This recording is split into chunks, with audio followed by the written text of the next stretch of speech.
आधी हा व्हिडिओ बघा. तर काही काही अतिशय वाईट भाषेमध्ये कमेंट्स केलेल्या असतात, शिवीगाळ केली जाते.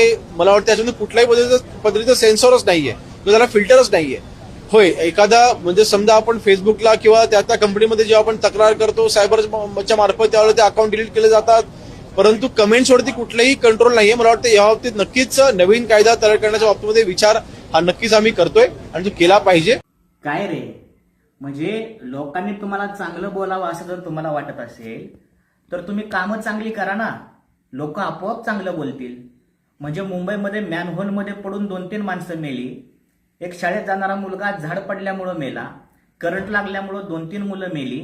आता पावसाळा येणारा हे तुम्हाला माहिती आहे, म्हणून ही पावसाळ्यातली सगळी कामं पावसाळ्याच्या अगोदर जर तुम्ही आटपून घेतली असती तर हे लोकांचे जीव गेलेच नसते. अशी कामं तुम्ही करता आणि वरून तुमची अपेक्षा आहे की लोकांनी सोशल मीडियावरती तुम्हाला चांगलं बोलावं. अशी कामं जर तुम्ही केली तर सोशल मीडियावरती लोक तुम्हाला शिव्याच देतील, ताट घेऊन औक्षवण करणार नाहीत.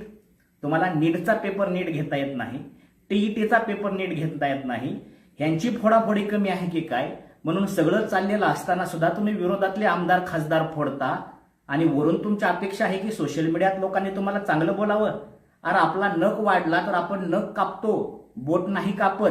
तसंच लोक जर तुम्हाला सोशल मीडियावरती शिव्या देत असतील तर तुमचं काम सुधरवा. लोकांच्या सोशल मीडियाच्या कमेंटला फिल्टर लावण्याचा विचार करू नका. तुम्हाला एक उदाहरण देतो. तुकाराम मुंडे नावाचे एक अधिकारी आहेत. या तुकाराम मुंडेंची सोशल मीडियावरची कोणतीही पोस्ट बघा, त्यांना एक सुद्धा वाईट कमेंट नाही, कारण लोकांना माहित आहे हा माणूस करतोय तो आपल्यासाठी. मग तुकाराम मुंडेंसारखीच तुमची प्रतिमा जनसामान्यामध्ये तयार करायला तुम्ही का कमी पडला?